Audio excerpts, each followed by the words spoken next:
Welcome to Temple Sinai. I'd like to start right now and thank you. I'd like to recognize our sponsors for this presentation today.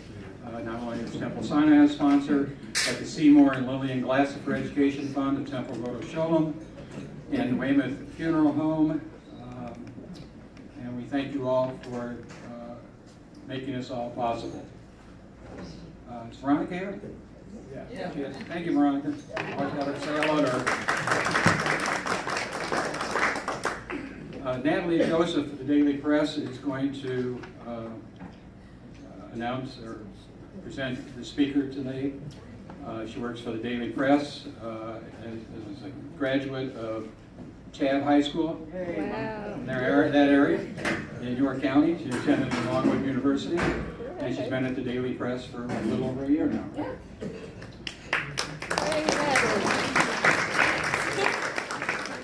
So that really takes care of my part. So I'm just going to say, Natalie, please do your job. Thank you. Hello, everyone. Thanks for coming out on Sunday. I appreciate it. This is going to be awesome. So I am so glad to be back here. I was here with Ben Sidran when he was here and did an awesome presentation. And I just want to thank Rabbi Sokol for inviting me back, because it's always a pleasure, and everyone is so kind here, and I love seeing all the familiar faces. So I'm Natalie, and I had the pleasure of speaking with you via phone a few days ago. Yeah, I didn't know that was you. Yeah. When you said it, you were like, oh, okay, this is who it is. So it's so great, and I kind of got a preview of the presentation, unless you switched it up on me. We'll find out. Okay, so as we were on the phone, he was creating the presentation. So basically this presentation, I helped make it, kind of. I'll take some of the credit, because I was like, well, now since you told me, you have to talk about it, because I'm going to write that you said that. Well, so this is Richard Michelson, author, poet, artist. He has a gallery, and 3-time National Jewish Book Award winner. And now, I have a question.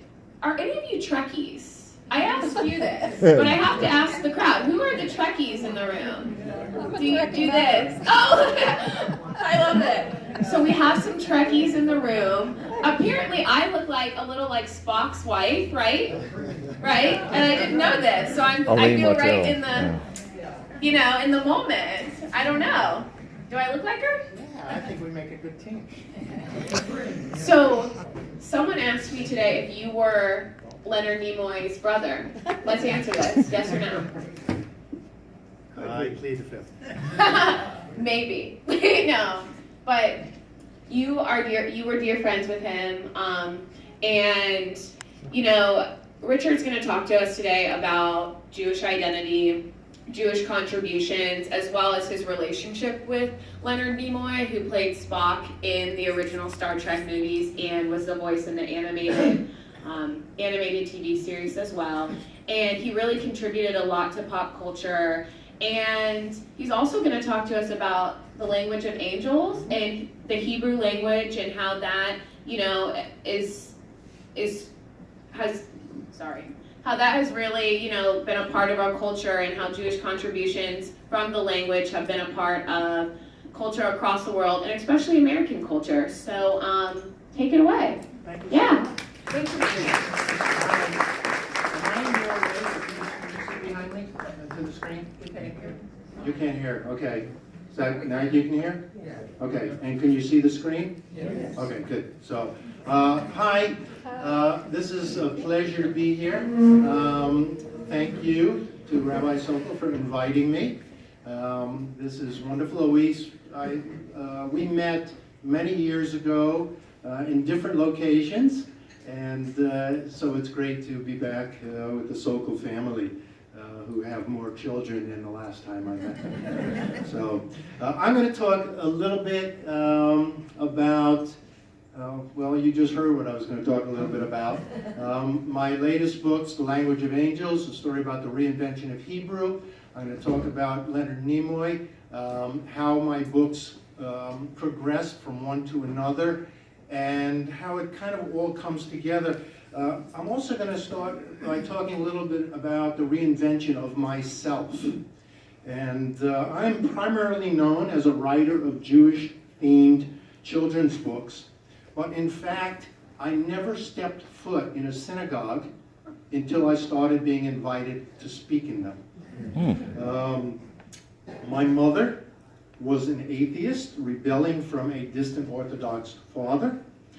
My own father's religious creed was thou shalt work weekdays, weekends, Sabbath, especially when the Goyim shop. And we never went to temple. I was not bar mitzvahed. It just, the entirety, I'm going to show you a picture. This is the entirety of my religious education. But when in college, in a Tolstoy class, I met a spiritual Methodist. There I am, okay? Years before, I just spoke to the kids about my book about Rabbi Abraham Joshua Heschel and Martin Luther King. And years before I started thinking about them in the interest of interfaith understanding and a hot date, I decided to reach across the aisle myself, and I got married to a Methodist who was a true believer. I was literally the first Jew her grandparents had ever met. She brought me home, and someone who, like I said, had no religious background, all of a sudden overnight I felt like Woody Allen and Annie Hall. They kept asking me questions about, well, what did Jews do about this? What did Jews do about that? They were offering me ham for dinner and couldn't understand why I wouldn't eat it. I'm a vegetarian. Nothing to do with it, but they were very nice, but you know, they kept staring at me the whole time. And against my wishes, very much against my wishes, my wife decided to convert to Judaism. She actually, this is her story to tell, so I'm not going to go into it now. She actually went into labor in the mikvah. There were three rabbis. You know, you have to go through that conversion thing, and we went in about 6 weeks before her due date was what we planned, and she was standing in front of these three male rabbis who kept asking her questions, and she kept excusing herself to go to the restroom. And I, said, she's got the answers written on the wall in there. And then we all, the three male rabbis, myself, we took a drive to the mikveh. We walked in, and the one female attendant took one look and said, "Are you all Meshuggah? This woman's in labor." So they dipped her toe in very quick, rushed her to the hospital, and 20 minutes later, our Jewish daughter was born. The rabbi said it was a sign. While she was converting, she was actually in a class of 2. The other person who was converting, I don't know if you all know the writer Julius Lester, one of the great African-American writers that this country has produced, who obviously didn't think he had enough problems and decided to convert to Judaism. From his first book, actually, I'm going off topic here, all right? What the hell, it's a Jewish audience, you can go off topic. His first book was called Watch Out, Whitey, Black Power Gonna Get Your Mama. And then he ended up having a radio show in New York City where he was fired for anti-Semitic comments. Not for his comments, but for allowing guests to have anti-Semitic comments. And in his studying, because he's an intellectual about Judaism, he found out that in fact his grandfather was Jewish, and he ended up converting. His wife actually also converted. Then she divorced him and moved to Israel, where she became a rabbi. Julius Congregated Life. To my money, the best book I have ever read on converting to Judaism is Julius Lester's love song, Becoming a Jew. So I'm going to recommend that to you. It's an absolutely great book. He also has a beautiful voice and ended up being the cantor at both my children's bar and bat mitzvah, which was my family refused to come because they would not step into a temple. My wife's family had never been in a temple before, and we had a woman rabbi and a black cantor, and nobody in that room knew it was unusual. They figured, this is how it happens, you know. But anyways, let me get to my talk here. While my wife was studying to convert, I realized how little I knew about my own people's history. I'd studied French and English and Russian and American history, but Eastern European history, I knew nothing about it. History to me was kings and queens and not what happens to real people. So I started reading, again because my wife was asking me questions and she was reading. And a few years later, I live in Amherst, Massachusetts, and the National Yiddish Book Center opened. Anybody ever been to that here? It's really worth a trip. It's a wonderful organization started by Aaron Lansky. And I visited with my kids after it opened, and I was astounded at their lack of Jewish education, like I should have been. I never taught them anything. I raised them the way I was raised. And so I realized that they didn't know anything about my grandfather, my family, where they had come from. I'm a writer, so I decided to write a book. I wrote a story called Too Young for Yiddish, and it's about a boy who knows nothing about his Zadie's history, although in the book I made the boy a little younger than I was. So many books. Had Zadie really read them all?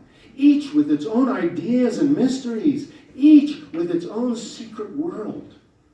Aaron lifted out one book and then another, but he could not read a single word.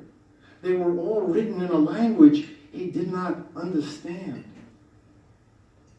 In my village, no one spoke English, Zadie told him. The shoichet, our kosher butcher, would sing to the chickens in Yiddish, Shalom Aleichem, Kindlich, peace, little chickens.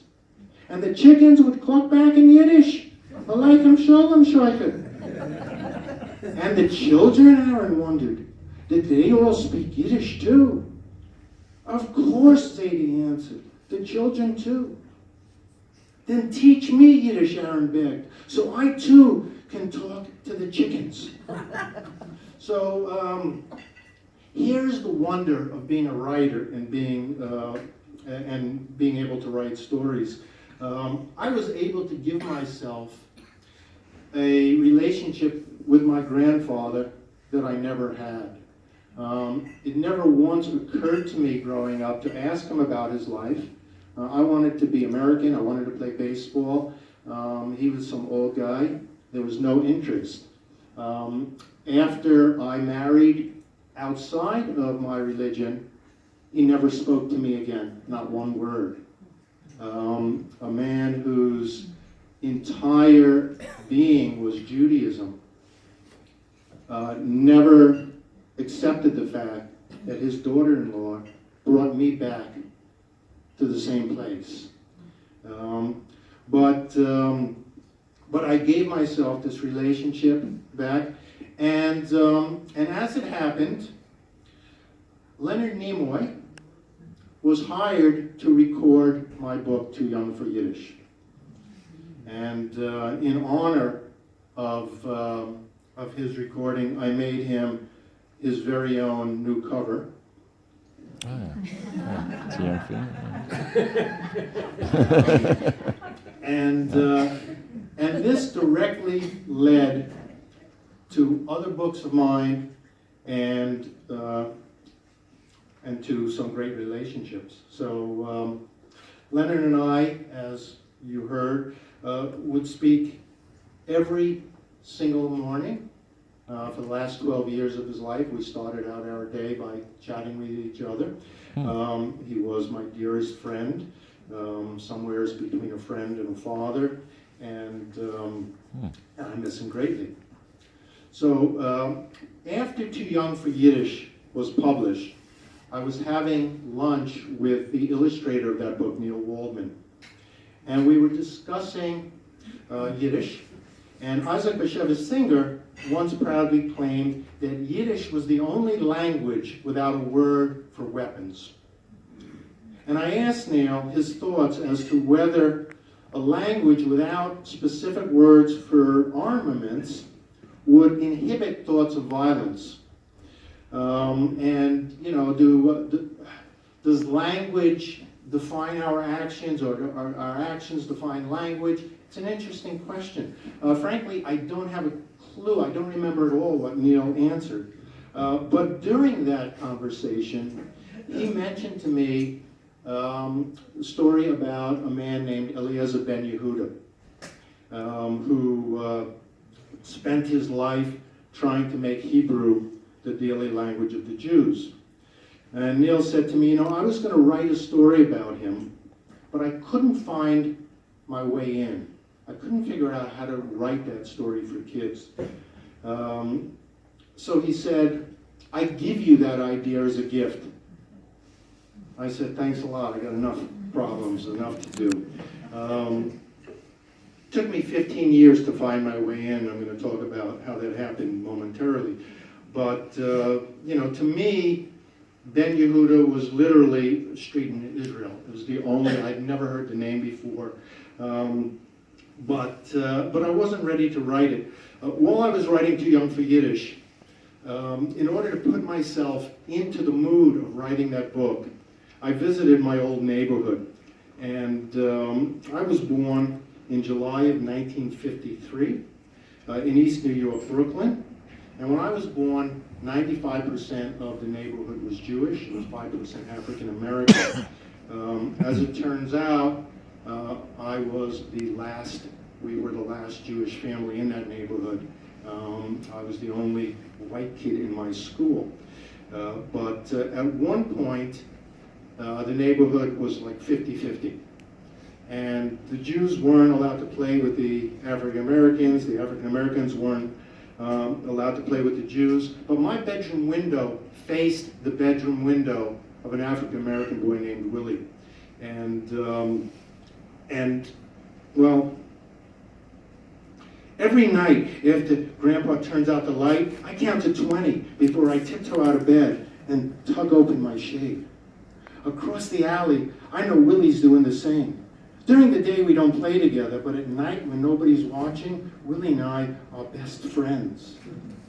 Last winter, I watched his fingers spell out "hi" through the frost on the bedroom window. He wrote each letter backward and then waved.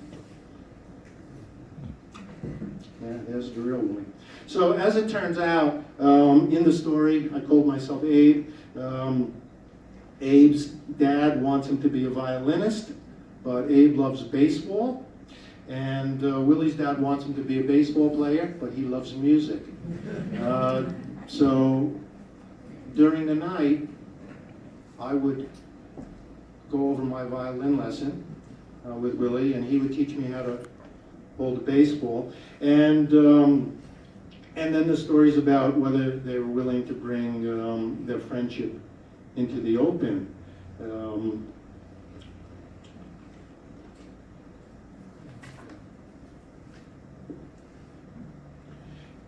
It's Tuesday afternoon, and we're walking side by side like best friends, and everybody's watching. Let people stare, Willie's daddy says, as he steps ahead of Grandpa into the temple. Ignorance comes in as many colors as talent. Well, just as I gave myself a relationship with my grandfather, I also gave myself more courage than I had. In real life, Willie and I would not acknowledge each other during the day. If my friends were picking on him at school, I joined in. If his friends were beating on me, he joined in. And I started thinking about why I did not have the courage of my convictions. And I started wondering about people who had more courage than I did, and where that broke down for me. I solemnly pledge to uphold the fair name of Jews, not only because we need their friendship, and surely we do, but mainly because bigotry in any form is an affront to us all. 100 years ago, the Emancipation was proclaimed. It is time for the white man to strive for self-emancipation, to set himself free of bigotry. And of course, you all know that's Martin Luther King and Abraham Joshua Heschel. So today we honor both those men, so it's difficult to remember how unpopular their stance was when they joined hands to march together. Most all rabbis condemned Heschel. They said Jews had enough problems of their own. We don't need to be marching there for the African Americans. And most ministers condemned King, that he was reaching out across the aisle. They were very much vilified at the time. And learning about that after I wrote my book, Across the Alley, I decided to write the story of the two of them coming together to reach across the alley. Martin was mad at everyone.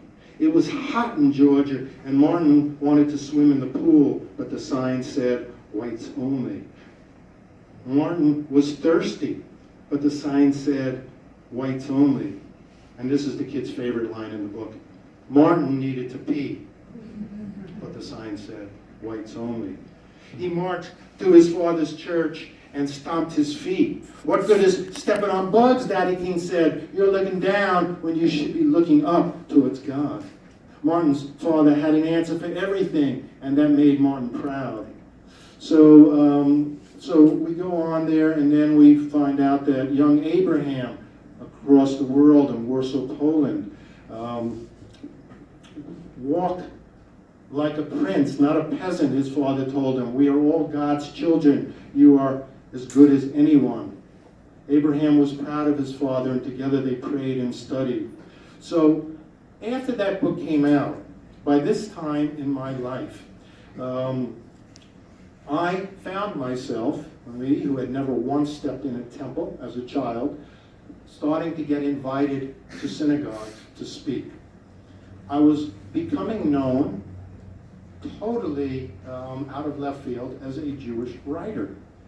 And I was approached by a press that had found great success with doing a series of alphabet books.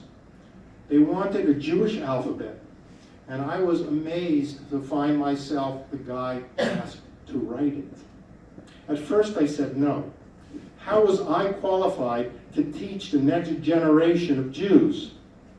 But I shared that fear after I'd said no with Leonard Nimoy, whose criteria for taking on a project was always, and he had said to me many times over his career, do what scares you.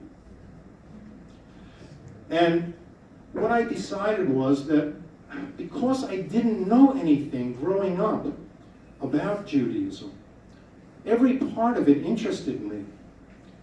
And perhaps I was the perfect person to write this book. Just as a fish cannot explain the water, you have to be standing on the shore, I had the same questions that children might have.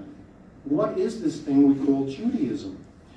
So my task was to boil the entirety of Jewish knowledge into 26 bite-sized pieces.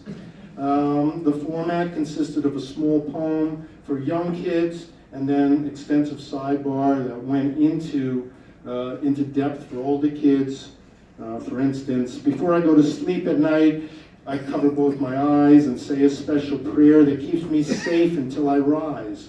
I tell Daddy I love him, and I give a kiss to Ma. Then I repeat the word so sweet. Yes, S is for the Shema. And then the sidebar talks about the history of Jewish prayers, why we say prayers, etc.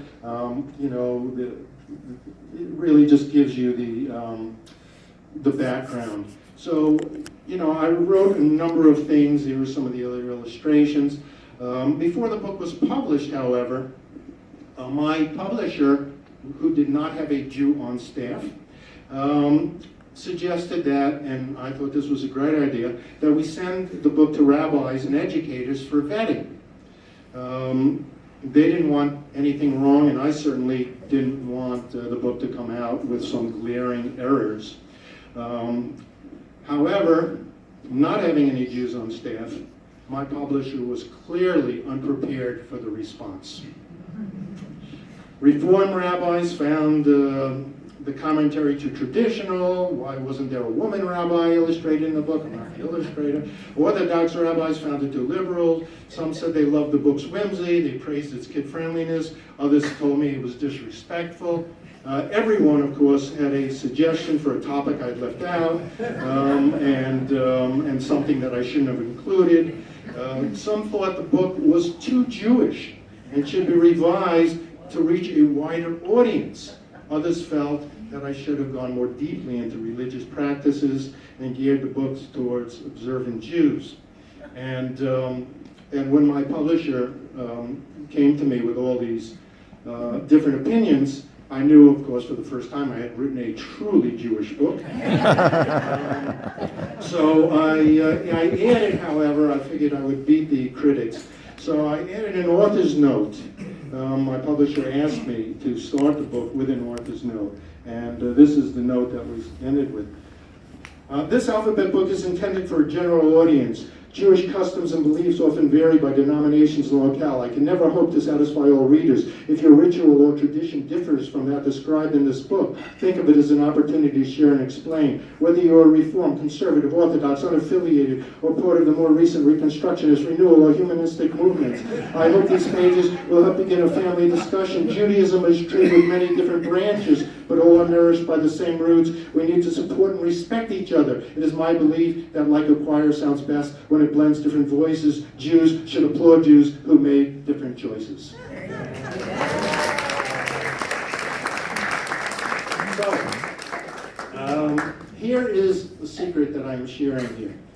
The only poem in that book that was turned down by my publisher was the letter V. And I'm going to read it for you now. V is for Vulcan. Star Trekkers, I'm guessing, know Spock's greetings based on a Kohanim blessing. So that was the only one they told me that they didn't put in the book because kids wouldn't know who Spock is and it was the wrong thing. However, they did ask me if I could get my friend to help publicize the book. So I began, after that was turned down, I began to think of all the dinners Leonard and I shared, the stories we told each other about childhoods. I was writing books about Jewish people who I respected, who both reached for the stars, but remembered where they came from. Leonard Nimoy was proud of his heritage. He was close to his families. I wanted to inspire kids to follow their dreams. Why had it never occurred to me that Leonard's life story would be a perfect inspiration for the next generation? Perhaps we were too close. He was a mensch if there ever was one.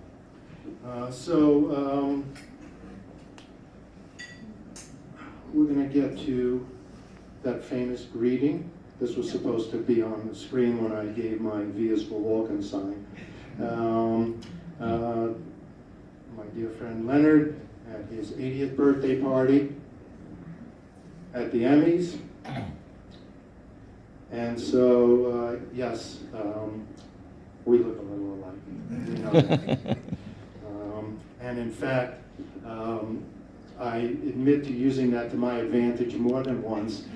If I wanted to go to a fancy restaurant in New York, you know, and they were booked up for months, I would call and say, my wife and I need a reservation for 4. I'm meeting my dad, Leonard Nimoy, at the restaurant. And suddenly reservations would open up.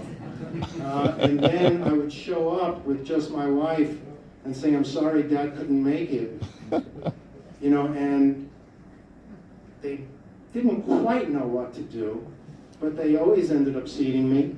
And only one time that I needed to text Leonard and have him call up and say, sorry, I can't make it, but please take care of my son. So it was kind of fun. The high point of my life actually was when I was out to dinner once with Leonard, my wife and I, and he was there with his wife. And of course, when you do that, you're used to not finishing a meal because you're constantly interrupted. And he was kind and spoke to everyone. I would not have had the patience for that. But we were out once, and just as usual, 2 people came up to the table, and they walked right past him. They came up to me and they said, "Are you Richard Michelson?" Huh? Yes. They said, "I love your books. Is this your dad?" And I said, "Yeah." And they said, "You must be so proud of yourself." So I told Leonard afterwards that if he hung out with me long enough, people would start recognizing him too. Not feel too bad. Anyways, as you know, I decided to write a book about him. I did not tell him I was writing the book because for a couple of reasons. One is I didn't need him asking me every day, so how's that book coming? Are we still there? And I also didn't want his input at the time until the book was done, until it was, I had a publisher. I just kept it to myself while I was writing it. But Leonard grew up, I don't know if we have sound here. Let me see. Leonard grew up in a Yiddish-speaking family. 3 generations, let's see. No, we don't. Actually, what you're missing here, but if you go to the National Yiddish Book Site, you can hear him do Shakespeare, To Be or Not to Be in Yiddish. It's absolutely great, and that's what I was going to play here, but we're not hooked up for sound. So Leonard grew up in a Yiddish-speaking household, 3 generations in 4 rooms. He grew up on Chambers Street in Boston. That is his finger pointing to the apartment that he grew up in.